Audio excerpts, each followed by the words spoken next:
Saludos a todos, sean bienvenidos a este su espacio, el canal de Ciencias Bíblicas, Ministerio Verdad de Vida. El día de hoy vamos a estar estudiando un asunto que puede parecer a simple vista o una primera presentación un poco ficticio, pero vamos a presentar ciertas evidencias con las que esperamos que se logre comprender que no es el mundo en el que vivimos como tal y nos cuentan los libros o los textos académicos de la academia natural, ¿no? La que encontramos en la universidad, en las escuelas, en los colegios, sino que tal vez, y solo tal vez, si vamos a investigarlo, el mundo antiguo, las personas en el mundo antiguo tenían una conciencia más certera de la realidad en la que se estaban moviendo, la realidad en la cual ellos se manejaban.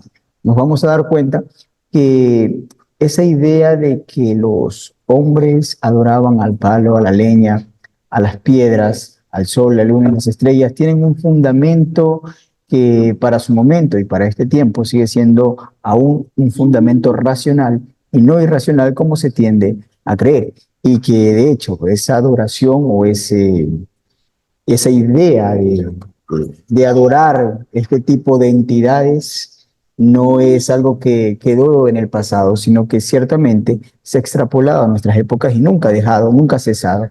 Aún continúa manifestándose este tipo de rituales, tipos de adoraciones, eventos y servicios y todo tipo de servicio a estas entidades, ¿no? Así que vamos a ir directamente al tema, el tema que les traemos el día de hoy, en esta noche o días, dependiendo en el horario que nos estén viendo, es la Eneada, ¿no? Vamos a hablar un poco acerca de la Eneada y vamos a empezar por Egipto y luego empezaremos a entrar por la parte bíblica, ¿no?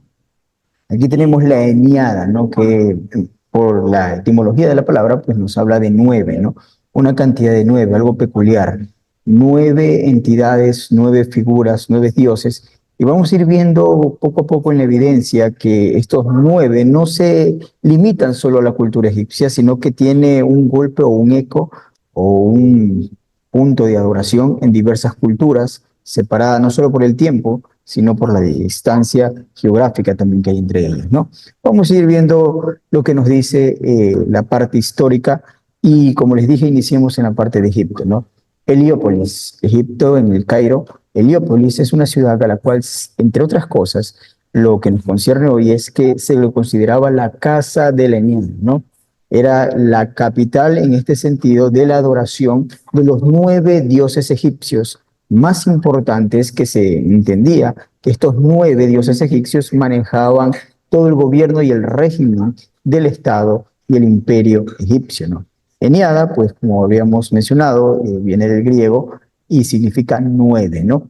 Es una antigua denominación en el idioma griego, la palabra egipcia Pesejet, Pesejet, que es como lo llamaban los egipcios en su momento, pero es este conjunto de nueve dioses o nueve entidades.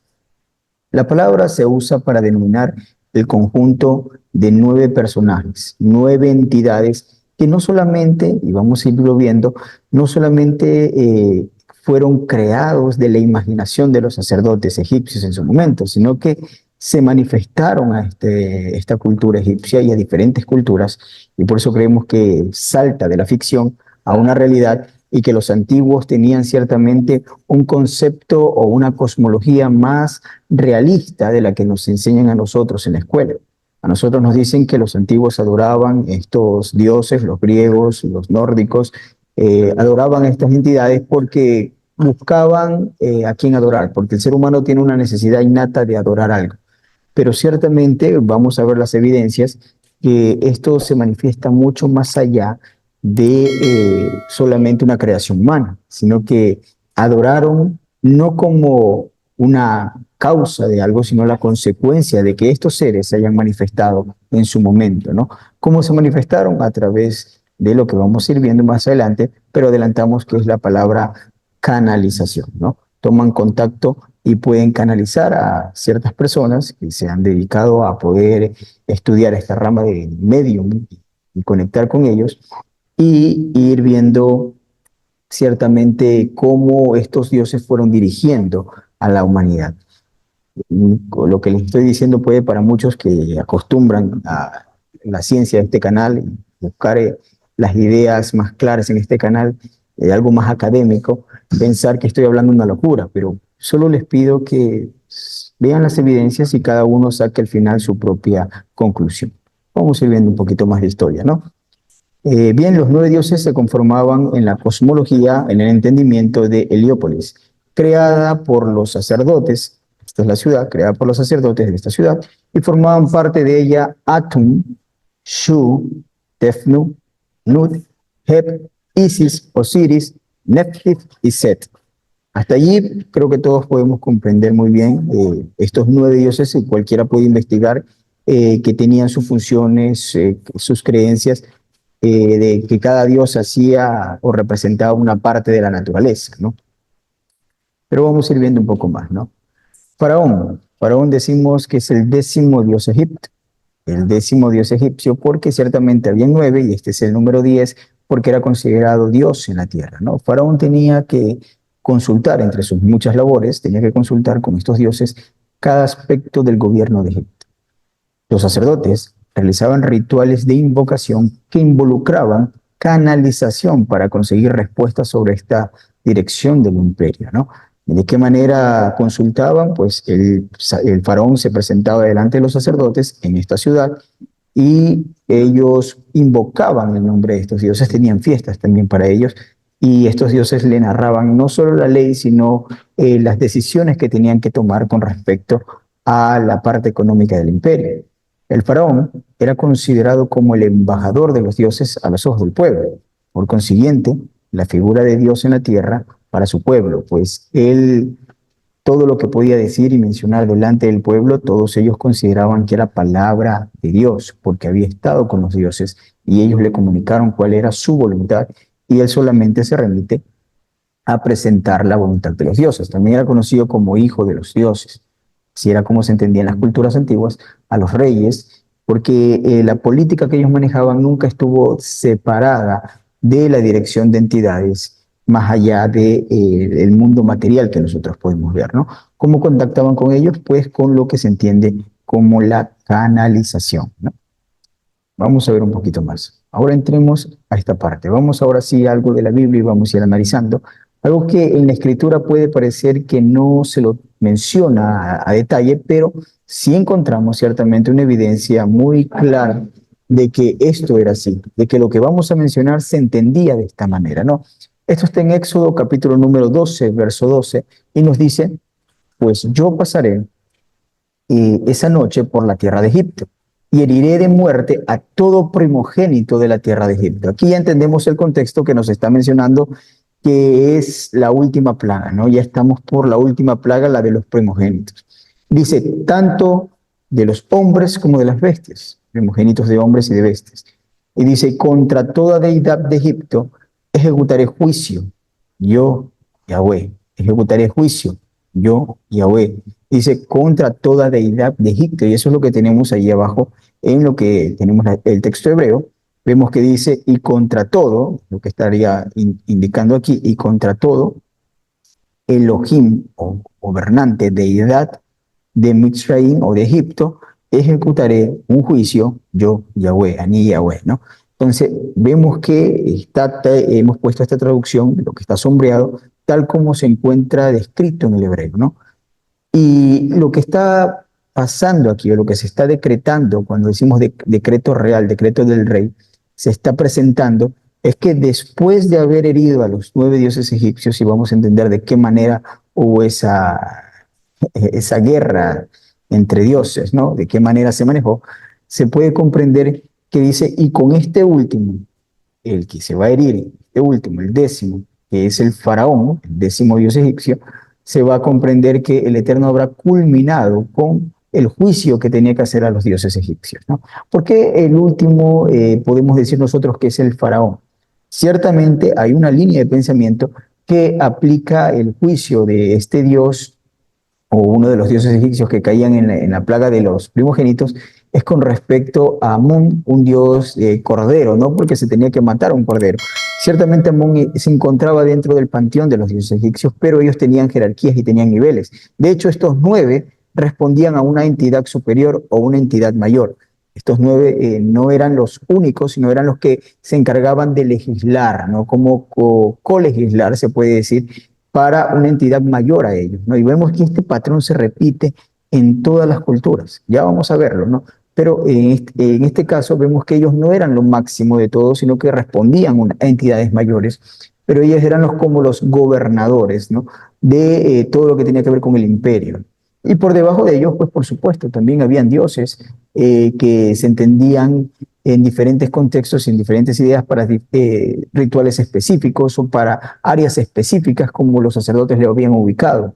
Pero Amón como tal no contaba para ser parte de la Eneada, pero sí quien contaba como el 10º dios egipcio, lo acabamos de decir, el faraón.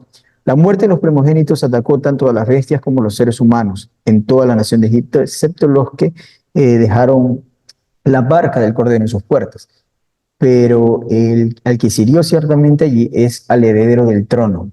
Y eso lo dice el Eterno desde el principio. Antes de que inicien las plagas, viene el embajador del Eterno a hablar con el faraón, Moisés a hablar con el faraón, y tienen un diálogo, ¿no? El diálogo inicial radica en: deja ir a mi pueblo, porque ha dicho Yahweh, Israel es mi primogénito. Si tú no dejas ir a mi pueblo, entonces sabrás que el Eterno acabará con tu primogénito. Así empezó. Antes de cualquier plaga empezó con la amenaza del trono, ¿no?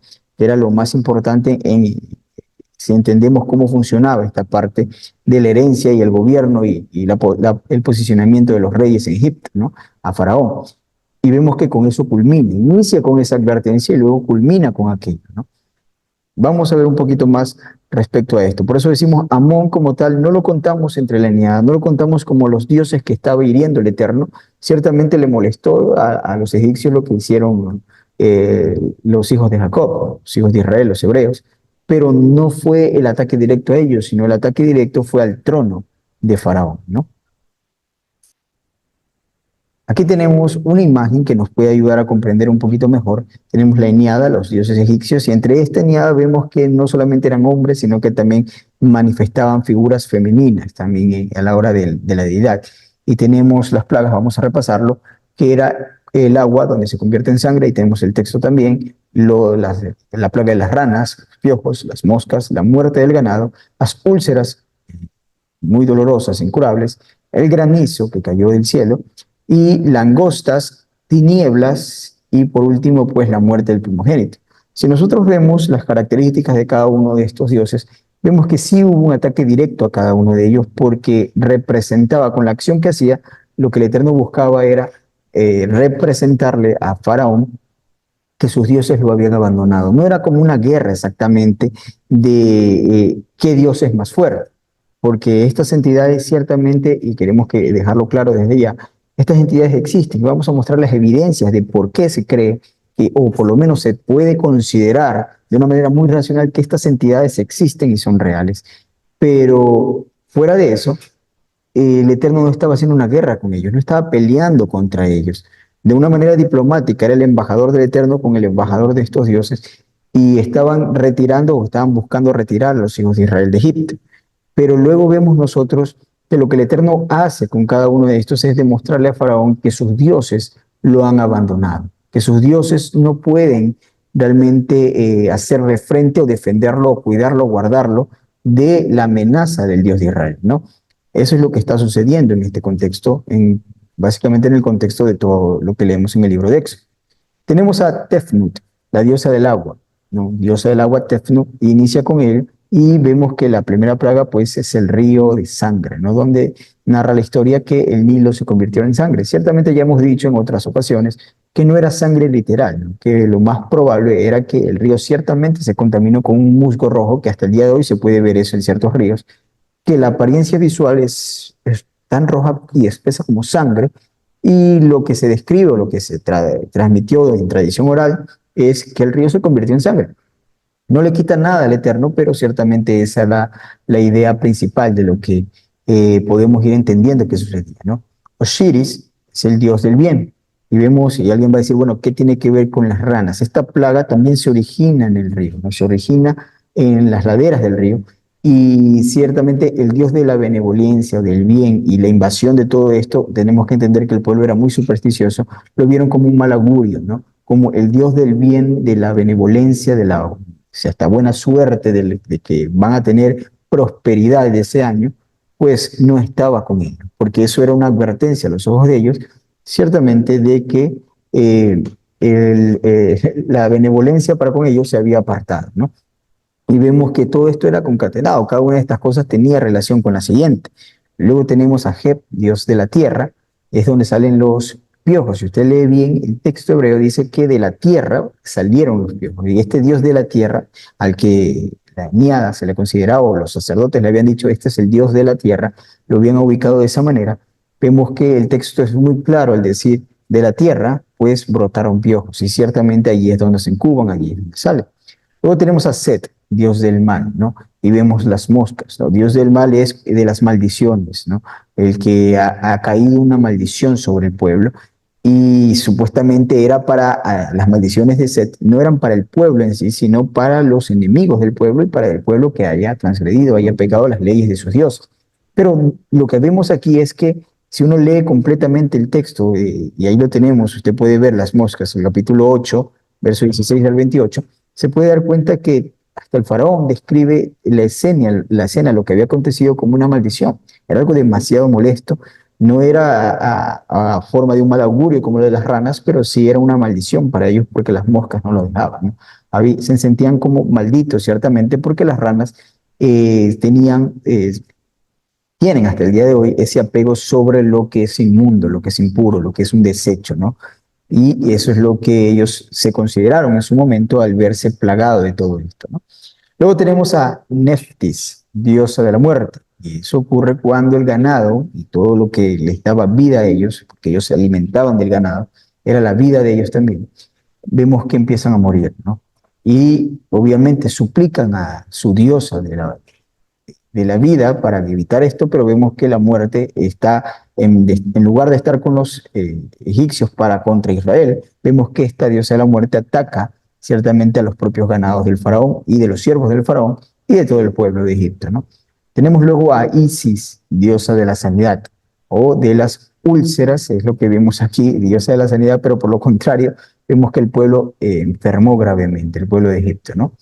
Nut, diosa del cielo, ¿no? Nut, diosa del cielo, y vemos que el escrito narra que del cielo cayó granizo. Esos dioses no solo lo abandonaron, sino que a los ojos de ellos, a los ojos de los egipcios, hicieron abominables a sus propios dioses, ¿no? Como que no tenían más opción, de acuerdo a la interpretación de sus sacerdotes, de no vamos a atacar al Dios de los hebreos, más bien preferimos atacar al mismo pueblo de Egipto. ¿Por qué? Porque la idea aquí era que se lograse entender que no podían vencerlo, ¿no? Que ciertamente el que estaba de parte de los hijos de Israel era completamente invencible y tenía que rendirse el faraón a ello, ¿no? Luego tenemos a Shu, dios del viento. Cuando usted lee el texto, ve que la escritura dice que un viento, un racio viento del norte, o del oriente me parece que dice, trajo langostas, ¿no? Las langostas se movían con el viento y el viento trajo sobre el campo lo que quedó del granizo, que no destruyó, y comió todo lo que quedaba de producción de ellos. Y por último tenemos al más importante de los dioses, fuera del faraón a los ojos del pueblo, era Atum, ¿no? O Atum Rab, también se lo conoce. Atum es el dios del sol. Y vemos que aparecen las tinieblas durante 3 días, 3 noches, ¿no? 3 días y 3 noches vemos una tiniebla sobre el pueblo de Egipto, dándole a entender que ni el sol, el único que parecía que de cualquier modo todas estas 8 plagas pudieron haber sido de alguna forma coincidencia, cuando vemos ahora que hasta el sol, la luz, Ra, decían, él nunca nos va a fallar, sale todos los días, y le agradecemos por eso, decían ellos, vemos nosotros que su reino, el imperio, se llena de tinieblas, ¿no? Dejando por consiguiente la última plaga, que es la de los primogénitos, ¿no? Y la plaga de los primogénitos, si entendemos y nos damos cuenta, que atacaba directamente al trono del faraón, como explicamos, fue el primer diálogo incómodo que tuvo que tener Moisés delante de la corte del faraón, hablando de si no dejan ciertamente ustedes ir al pueblo de Israel, que se considera el primogénito del Eterno, tu primogénito, el que se sienta en tu trono, morirá. fue lo que le dijo Moisés al faraón cuando llegó a Egipto, ¿no? Algo para tener un poco más en cuenta. Vamos a ver más allá de Egipto, la Eneada, el Festival de los Nueve Dioses Emperadores en China, ¿no? Es un festival taoísta de 9 días. Es interesante. El Festival de los Nueve Dioses se hace en 9 días, en el noveno mes, ¿no? Que se celebra en el noveno mes lunar del calendario chino, ¿no? Principalmente en el sudeste asiático como Malasia, Singapur e Indonesia, un ritual con más de 2000 años de antigüedad, ¿no? En Tailandia, especialmente en Phuket, se le conoce como el Festival Vegetariano o Tsagin Jinghe.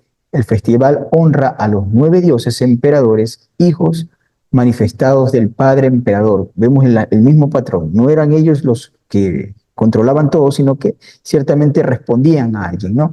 Y la madre de la Osa Mayor, de donde decían ellos que venían, o la Osa Mayor con 7 estrellas altamente visibles y 2 que no se podían ver, de dónde venían o provenían estos dioses, ¿no? Que no le llamaban la Osa Mayor como tal, sino como una carreta le llamaban, porque tiene la forma de una carreta, ¿no? Según la tradición taoísta hasta el día de hoy. Esto no es algo que hacían en la antigüedad, sino que es algo que continúa haciéndose hasta el día de hoy, ¿no?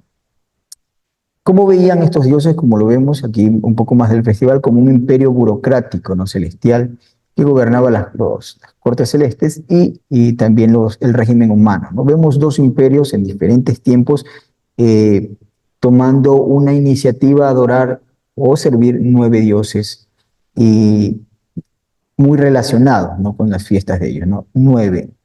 Vemos que este imperio burocrático celestial humano estos sacerdotes básicamente se dejaban canalizar en las procesiones del festival, eso se hace hasta el día de hoy, se dejan canalizar para poder entablar una conversación con estos 9 dioses. Básicamente se necesitaban 9 medium, personas, sacerdotes o quienes se especializaban en estos, para canalizar y ellos controlaban el destino humano y los dioses, después del festival, vuelven a las estrellas originales. Eso es lo que dicta la tradición taoísta hasta el día de hoy.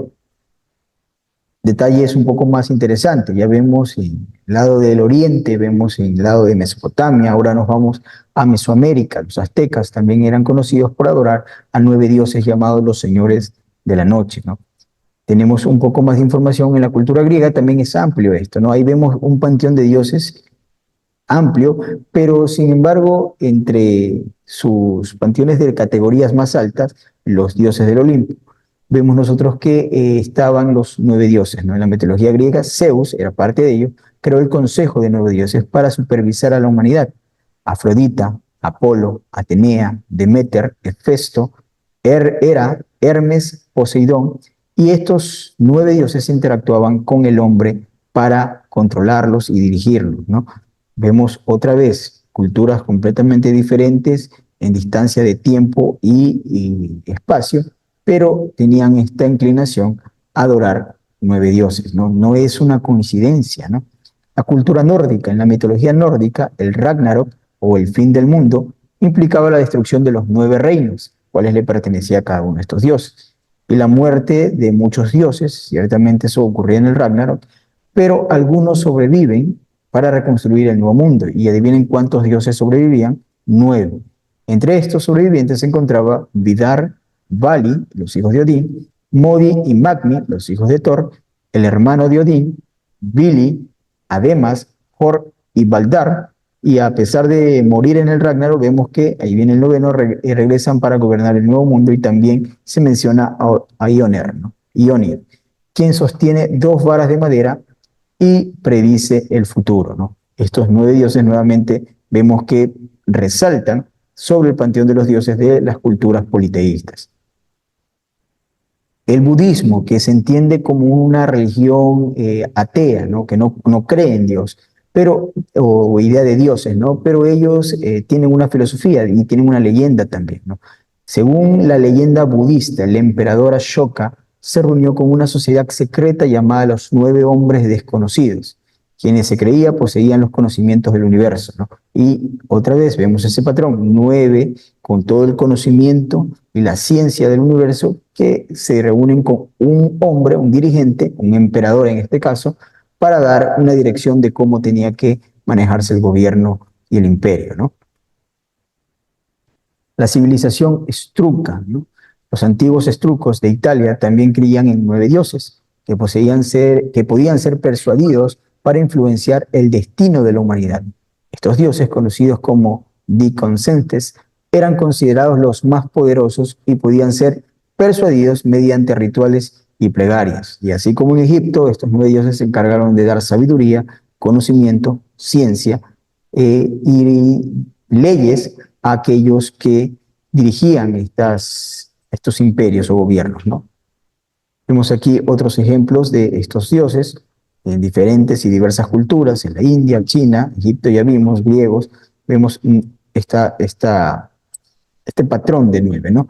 Algo interesante que también podemos ver que en los años 50, científico, si se le puede llamar de alguna manera, pero del esoterismo, mezclaba el esoterismo con ciencia, Adrian Pujarich, hizo unos estudios o unos análisis que se puso a realizar sobre la canalización y los medios, ¿no? Creó una caja de Faraday para evitar todo tipo de contacto electromagnético y él anotaba cada cosa que salía en esos experimentos mientras tenía dentro de la caja a una mujer que en aquella época, no recuerdo ahora el nombre, pero en aquella época se consideraba una medium, ¿no? Esta mujer llevaba a otras personas a que ellas podían canalizar, a buscar, y de repente contactan con uno de estos seres y cuando preguntan quiénes son, les dicen, no somos uno, somos 9, ¿no? Y le pregunta nuevamente que, ¿cómo te llamas? Y le responde Atum, ¿no? Y ahí vemos otra vez un patrón. Esto no lo digo que sea real, considerémoslo igual como una leyenda, pero es algo que está registrado también allí y se puede considerar como algo que, una vez más, presenta o suma evidencia de que nos lleva a esta niada, porque Atum es el nombre de el dios egipcio Atum-Ra, ¿no? El líder de esta niada, lo que se consideraría como Zeus en la niada griega, ¿no? Vemos que este tipo de adoración y servicio y rituales no es algo del pasado. Nosotros vemos que en la actualidad también se continúa haciendo esto, ¿no? Ese búho que ustedes ven allí, la imagen que se está proyectando, vemos que se aparece como gráfico en los billetes de $1 también, ¿no? Y vemos allí a lo que se considera como un búho que se entiende que es Moloch, ¿no? Y nuevamente allá abajo tenemos una imagen que no es una imagen de una película, ¿no? No es eso que usted ve ahí donde hay una adoración y un ritual sobre un búho de piedra de 9 metros, no es una película, es algo que ocurre cada año, 2 semanas al año se retiran los hombres más prominentes de la política norteamericana y de diferentes países en lo que se conoce como el Bohemian Grove, y hay mucha información en internet con respecto a eso, aunque últimamente han bajado bastante información que se tenía, ¿no? Pero ahí vemos también la imagen de este tipo de adoraciones que no es algo del pasado, no ha caducado. La idea de que tenemos un conocimiento, una cosmología más avanzadas por el simple hecho de vivir 2000 años distantes o 3000 años distantes de estas culturas, no es tan real ni tan palpable, porque esto se sigue haciendo, se continúa haciendo, pero se nos miente o se miente a la sociedad, por lo menos ellos entendían que vivían o coexistían con estas entidades, ¿no? Que podían ser halladas a través de canalización, lo que hoy se conoce como la meditación y todo esto de la nueva era también, ¿no? Los llevan al yoga, todo esto los lleva a ellos a tener este tipo de contactos, ¿no? Pero ahora vemos nosotros que en la actualidad continúan este tipo de rituales, este tipo de ceremoniales que dan lugar a este servicio o esta adoración, ¿no? Ahí vemos políticos, vemos la imagen de un búho, si usted puede ver en lo que es el Capitolio de Estados Unidos, y esto no es coincidencia, esto es algo que se está haciendo o se hizo de manera intencional como un símbolo de adoración, ¿no? Una vez más, tenemos allí, si podemos ver la imagen, adivinar qué es eso, ese edificio es el Knesset en Israel, el lugar de la Suprema Corte israelí, y vemos la forma, tiene como esta mantra, ¿no? Esa manito con un ojo, y luego vemos que en el techo pues se maneja lo mismo, una pirámide con un ojo, ¿no? Que esa pirámide pues también se conoce aquí en Ecuador como la pirámide de la Maná, ¿no?